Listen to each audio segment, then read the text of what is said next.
Welcome to Inquiring Minds. I'm your host, Steve Harper, and with me, as always, is my amazing co-host, Donna Carlin. Donna, how are you doing today? I'm really good. I'm so looking forward to this episode, and you guys will see why afterwards.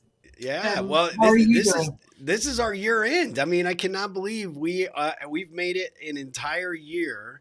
This is our year end episode. This has been such. Time has flown by. I mean, we have really had a good time doing this show, and I can't believe that technically season one is ending, but we're going to be starting season two. But this conversation today is just more or less kind of a recap of kind of what we've experienced and putting this out there, sort of what kind of responses that we've individually gotten to the show. And I'm just kind of excited to dive in. Me too. This is good. Yeah. So what has, so maybe just one question I'll throw out there for you to maybe, maybe pontificate on is why did this show come about in the first place? And, what was the genesis of it? Well, you interviewed me for your show, and we could have talked for about a month. It was really hard to put it like an ending to it. Yeah. And I remember reaching out to you saying, hey, first of all, I don't get enough time with you. And it was such a gift to be able to do your show with you. And then we have so much to talk about, and we complement each other in our perspectives. Our work is different but similar, Yeah. and we've known each other for a very long time, and always had something to discuss. Yeah. We're no shortage of discussion. That's for sure. So I put out the request to you saying, hey, we should do this more often. Are you game? And you said absolutely. And Yeah. that the rest is history, Yeah, pretty much. with the exception of a few bumps in the road, we have pretty much maintained a weekly call for pretty much the whole year. It's been it. I have had a blast doing this show, and it has been really eye opening as to how well it's been received by other people. I know you've gotten some great feedback and comments on the show topics, the questions we put forward, the conversations we've had. But just the response that people are actually looking forward to these conversations every week for it, watching it on Facebook or YouTube or catching it on the podcast platforms. It's been really neat to get that kind of positive response, especially since we really, aside from our own social efforts, haven't done much to promote the show, right? We don't have a PR department. No, we don't. Maybe we need one for season two, but we don't. Everything we've done has been sort of self-generated by our own efforts. You know why? I think it's because it's a labor of love. Yeah. It's not something that we do for money. It's not something that we do for attention. What we do is we have these really on point conversations that are around what people are living Yeah. Yeah. and what we're experiencing with our clients. And what's amazing, though, is some of my friends and my circle are reaching out saying, "Could I send this episode to my son?" Hey, just share it with whoever you want to share it with, Yes. because what you said is more on point to what he's experiencing than anything that I could say as a parent. And that to me is gold, because that's the whole reason why we do this. Absolutely. Yeah, those are the magic moments that I didn't really I guess I probably didn't expect in terms of how valuable people took these conversations, what value they took from these conversations and how they wanted to leverage it for their own purposes, right? Creating their own conversations with their own teams. I've had similar experiences where somebody said, I needed to send this to a spouse or a loved one, just that they really needed to be a part of this conversation. In a lot of respects, it feels like even though you and I are having the conversation and we're doing it online, we're recording it and putting it out for the podcast or on video, it seems like people are having the conversation along with us, and it's opened up Yeah. a whole lot of doors of opportunity for them to say, hey, this was a really interesting question that got posed by Donna, or a topic that they covered that, we should dive into this. And so I think we expected a little bit of that, but I didn't expect the positive results quite as many as I've experienced, at least on my side. One of the things that I'm considering is, once we start socializing more, I mean, COVID has put kibosh to a lot of the dinners that we normally would have, even the virtual ones, because we're starting to do more of that, to have virtual meals Yep. and get togethers with the kids. So that they're adult kids, so you should know they don't live in our house, so that we Zoom with them. Yep. Um, to have some of these conversations, because one of the things I noticed is that when you regularly video conference with family and friends, you run out of things to talk about in the middle of COVID. You do. Yeah. So yeah, so this is a great venue to share questions, ideas, perspectives that you could take to your dinner table or your virtual dinner table and have conversations with your friends. And you know what? I think it's something that we should throw out there, because especially in the new year, especially in Canada, when the weather gets really crummy, you tend not to go out as much, but it keeps you social and it keeps your mind active, and you could have these in-depth conversations with family and friends. And I think it's a great thing to do.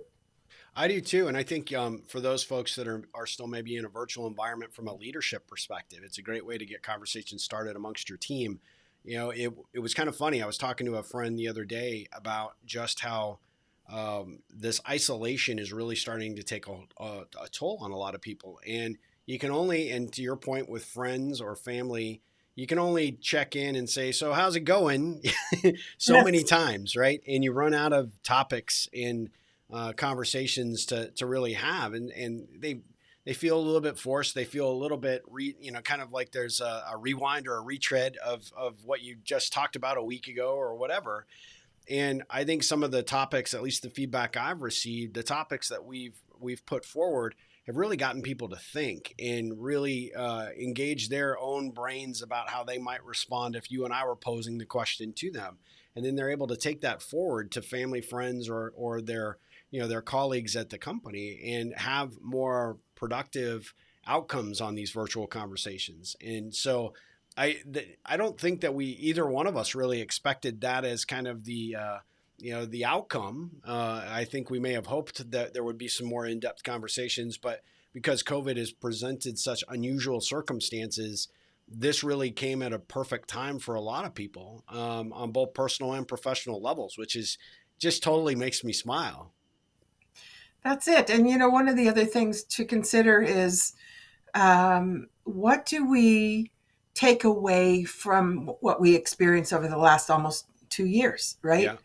And I think that it would be great to reflect on that. We touched upon some of that in our discussions, but to reflect on what was the takeaway that was beneficial. What did you learn about yourself with the isolation and with the video conferencing and everything else? Are you reaching out more to family and friends and to your team to check in with them? Are you reaching out less? Are you becoming reclusive? To be a barometer for your emotional and mental well-being in the middle of all this. Yeah. And literally focus on, what can I appreciate about everything that occurred over Yeah. the last year, for example. And there is so much. There are relationships that have strengthened because of this. um, I think it's also given us, not all of us, because I know I'll get pushback, space to reflect. And we've been so busy, life is so busy, the world is getting busier, more connected, more Yeah. expectations that you're always available because you have your cell phone with you everywhere you go, all of that. I think this gave us some space and time to reflect on what's truly important in our lives and what matters. And I invite people towards the end of the year to really reflect and maybe have a conversation with those closest to you as to what you discovered about yourself within all this. Yeah, no, that's a great point. I often ask people, what did you learn about yourself during COVID?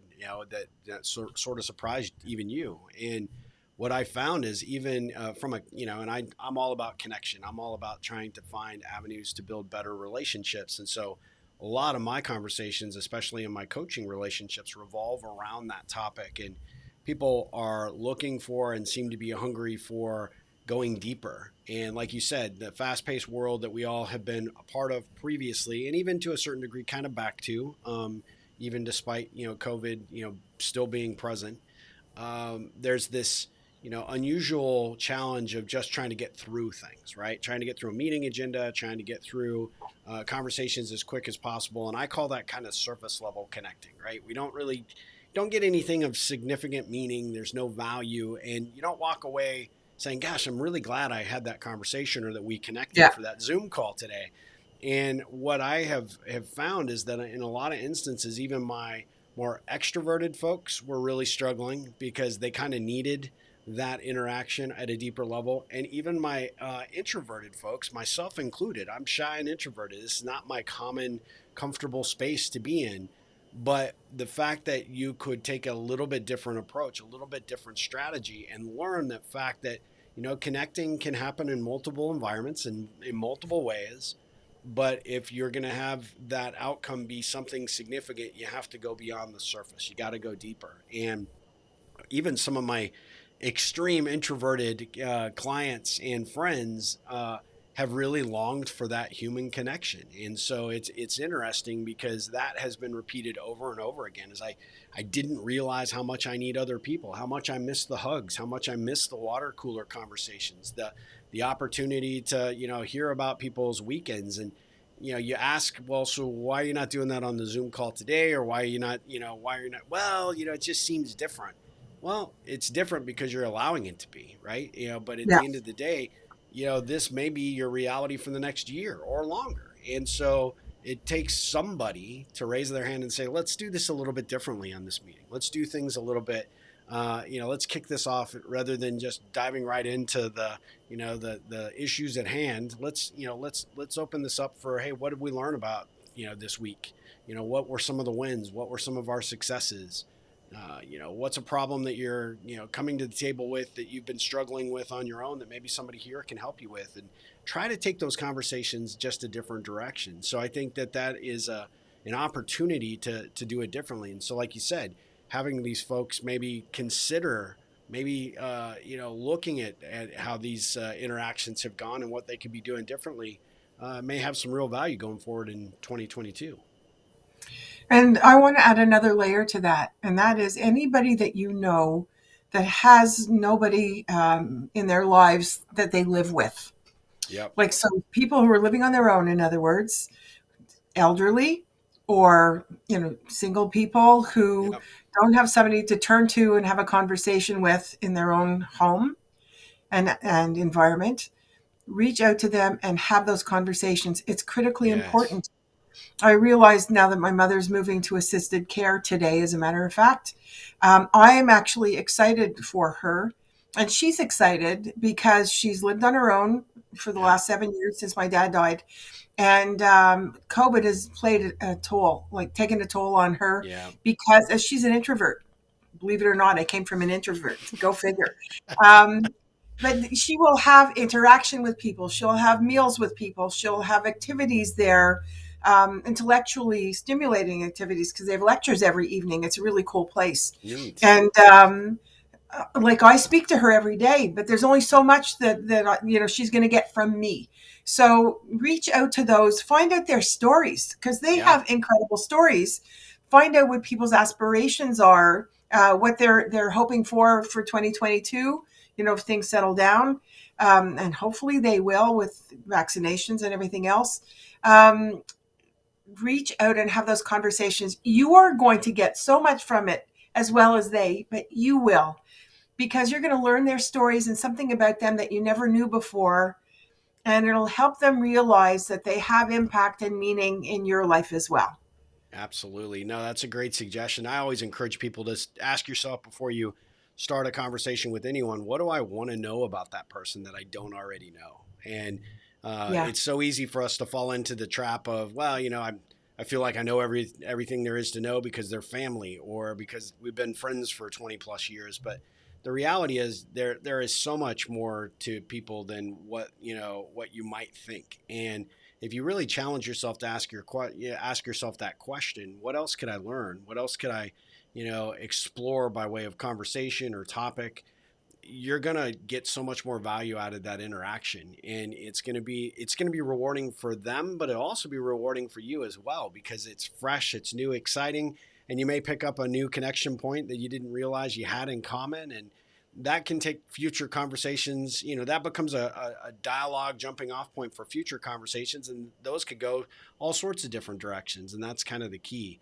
I think that the value of what I've learned this year from this show is that we are showing up every week to have these conversations, you and I, on topics that we really have interest in, and that there is a value in putting it on the table and saying, well, here's my perspective and here's your perspective, and you have changed my vision and view on a number of things this year, and it makes me feel like I have grown so much in so many ways. And that's what good conversation does. That's what good engagement at that level does. And it can happen on a personal level, but it also can happen on the professional level. So hopefully, if nothing else, this show has really given people some food for thought and some different ways to go about having some of these conversations by using these questions to get people beyond just the standard day-to-day answers, and really get into conversation. Exactly. Thank you. And the same here. I love, our sounding board for each other, Yep. and how we end up with a different perspective than where we started. And that is the coolest thing. That is the coolest thing. Well, so as we wrap up this year, Donna, let's remind everybody how they can get involved and engaged with us in the community on Facebook, and where they can hear, the past episodes, and of course how they can get in touch with us individually. So the best way to get in touch with us is through our website. Steve's at ripplecentral.com. I'm at Donna Carlin with a K.com. And you could get our social media there. You could write us an email through there and let us know what the year meant to you and what you would like us to discuss in 2022. There's also our Facebook page, Inquiring Minds with Donna Carlin and Steve Harper, and our YouTube page, obviously, and the various podcast channels. Just look up Inquiring Minds with Donna Carlin and Steve Harper and let us know how you're doing and what you hope for 2022. Yes, we would love to hear that, and we will see those, and we will also share as well. We're super appreciative of everybody that has tuned in this year. This has been a fun experience, and we're excited for season 2, which will be right around the corner. We're not taking any time off. There's no rest for the weary, but we are going to take just a few days off just to enjoy the holidays with friends and family. And we want to wish you all the very best throughout the holiday season, and want to wish you the very best and happiest of New Year's. And Donna, thank you so much for this opportunity to do this show with you. It's just, I can't wait to see what the future holds for this. Same here. Just a wonderful year ahead. May be filled with incredible memories in the making. Absolutely. I love that. Very well said. All right, everyone, take care, and we will be back with season 2 very soon.